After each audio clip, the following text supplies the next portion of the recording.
हमारे देश में जुडिशरी इंडिपेंडेंट मानी जाती है और इसी इंडिपेंडेंस को बढ़ावा देने के लिए जजेस का अपॉइंटमेंट भी जुडिशरी द्वारा कॉलेजियम सिस्टम के थ्रू होता है और न कि लेजिस्लेटिव एग्जीक्यूटिव द्वारा। और क्योंकि इस मामले में सेंटर एक इम्पोर्टेंट रोल प्ले नहीं करती है, तो आए दिन सुप्रीम कोर्ट और यूनियन के बीच झगड़े देखने को मिलते हैं। कई मिनिस्टर्स ने अपनी नाराजगी इस सिस्टम से शो की है, जिसमें former law minister Kiren Rijiju भी शामिल है।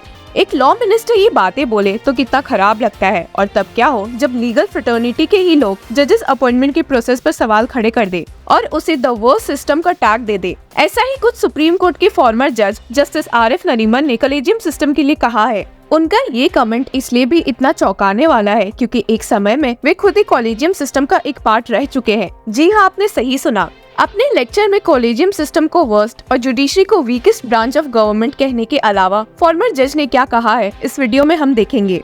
इसी के साथ हम ये भी देखेंगे कि कैसे उन्होंने इस मामले में यूनियन को इन्वॉल्व करने की बात कही है। Shrimati Bansari Sheth endowment lecture title the constitution of India checks and balances के दौरान लेक्चर देते हुए जस्टिस आरिफ नरीमन ने ये बातें कही है। जैसा कि आपको पिछले वीडियो से ध्यान होगा कि उन्होंने अपने लेक्चर में 4 पॉइंट्स पर मेनली फोकस किया था, जो कि इलेक्शन कमिश्नर्स के अपॉइंटमेंट बिल, यूनियन द्वारा मीडिया को कंट्रोल करने की कोशिश, स्पेशली उस बीबीसी डॉक्यूमेंट्री को बैन करना जो पीएम मोदी पर बेस थी, आर्टिकल 370 का जजमेंट, और गवर्नर द्वारा बिल्स को पास नहीं करने पर बेस था। आपको बता दे कि जस्टिस आरिफ नरीमन के इस स्पीच को इस साल का सबसे हार्शेस्ट क्रिटिसिज्म कहा जा रहा है, जिसमें उन्होंने सुप्रीम कोर्ट के साथ साथ सेंटर को भी फटकार लगाई है। बाकी सारे पॉइंट्स को तो हमने दूसरे वीडियो में कवर किया है और इसमें उनके द्वारा कॉलेजियम सिस्टम की बुराई की बात करेंगे।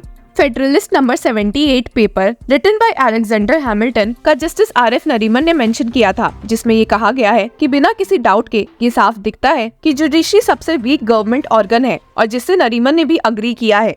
He stated, Hamilton first says that without doubt, judiciary is the weakest branch of the government. Why? Because it does not have force or will. It has only judgment. It has to depend on the executive to see that its judgments are enforced. हालांकि उन्होंने बताया कि Indian judiciary ने collegium system को थोड़ा और strong बनाने की कोशिश की है। इसी पॉइंट को एक्सप्लेन करते हुए जस्टिस नरीमन ने ऑडियंस को समझाने की कोशिश की कि कैसे कॉलेजियम सिस्टम सुप्रीम कोर्ट के फेमस जजमेंट से इवॉल्व हुआ है, जिसको कलेक्टिवली 3 जजेस केसेस कहा जाता है। अब जैसा कि आपको मालूम है, और अगर नहीं पता तो आपको बता दूं कि क्योंकि collegium system supreme court judgement से इवॉल्व हुआ है, इसलिए भी सेंटर का जजेस अपॉइंटमेंट में रोल बहुत कम रहता है। हालांकि जस्टिस नरीमन ने बताया कि बहुत पहले जजेस को अपॉइंट करने का पावर प्रेसिडेंट ऑफ इंडिया में वेस्टेड था, जो कि सेकेंड जजेस case supreme court advocates on record association versus union of India के बाद से बदल गया है। Through this case the primacy in appointing जजेस to the highest judiciary came to be transferred from the executive to the chief justice of India. और इसी case के रिस्पेक्ट में जस्टिस नरीमन ने कहा कि ये प्रैक्टिस करीबन 40 सालों तक फॉलो हुआ था, और इस प्रोसेस में प्रेसिडेंट कोई नाम सेलेक्ट करते थे, और अगर सीजीआई उससे अग्री करते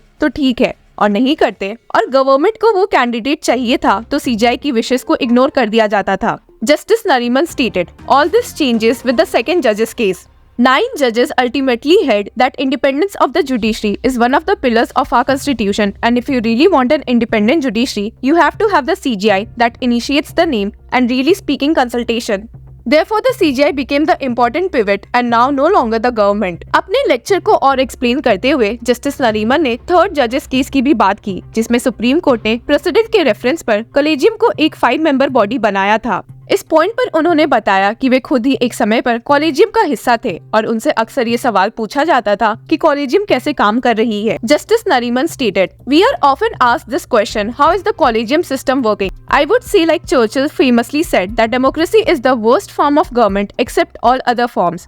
It is the worst form except for all others. We certainly can't revert to the earlier form." अब आप सोच रहे होंगे कि जस्टिस नरीमन ने तो सिर्फ सुप्रीम कोर्ट की बुराई की है, पर ऐसा नहीं है। उन्होंने इसमें सुधार लाने के लिए भी एडवाइस दिया है और कहा है कि कॉलेजियम में रिटायर्ड जजेस मौजूद रहने चाहिए। He stated, "We do have our collegium system, which is the worst, but then there is nothing better. I would only suggest, and this is not for the near future, this is for the distant future, that you have the collegium of retired judges." Justice Nariman ने इन retired जजेस को appoint करने का भी process बताया है and said, "Now we will select those retired judges, the practicing bar of the Supreme Court and High Courts, because the bar is our judges, judges have judges, and we are judged all the time by practicing advocates." इस point पर उन्होंने ये भी suggest किया कि इस मामले में सीजीआई के अलावा लॉ मिनिस्टर को भी इन्वॉल्व करना चाहिए and said, So it is important to have practicing bars all over the country who vote for the retired judges who are known for their independence and who would then sit with the secretariat and be consulted by everybody, including the CJI and law minister, and ultimately recommend persons for the higher judiciary. Nariman ने बताया कि इस process से कई changes देखने को मिलेंगे and said, if this happens, then your present slew of judges, where you have outstanding judges in the High Court and Supreme Court, then you have a lot of people who are only in transit and some who are executive-minded than the executive. The proportion within these three will drastically change. आपको बता दे कि justice Nariman ही एक लौते जज नहीं है जिन्होंने collegium system की बुराई की है। Former chairman of law commission justice AP Shah ने भी कॉलेजियम सिस्टम की बुराई की है and said, the inception of the collegium system was well intentioned. In all fairness, it did solve the problem of excessive executive interference, but on the whole, the collegium system is a solution which has proved much worse than the disease. और तो और justice RS शोधी retired farmer जज of the Delhi high court ने भी collegium system की बुराई की थी, जिससे former law minister Kiren Rijiju ने तो काफी अग्री भी किया था. Sodhi had remarked that the Supreme Court has for the first time hijacked the constitution to such an extent that judges have decided to appoint judges, negating the role of the government. ऐसा नहीं है कि CJI DY Chandrachud को पता नहीं है कि कितने ही लोग इस कॉलेजियम सिस्टम के खिलाफ है. हालांकि उन्होंने टाइम टू टाइम आश्वासन दिलाया है कि इस सिस्टम में चेंजेस लाकर वे इसे और अकाउंटेबल और फेयर कर रहे हैं. देखना अब ये है कि इस प्रोसेस में कोई चेंजेस कब देखने को मिलते हैं. ऐसे लीगल अपडेट से जुड़े रहने के लिए कीप फॉलोइंग लॉ चक्रा.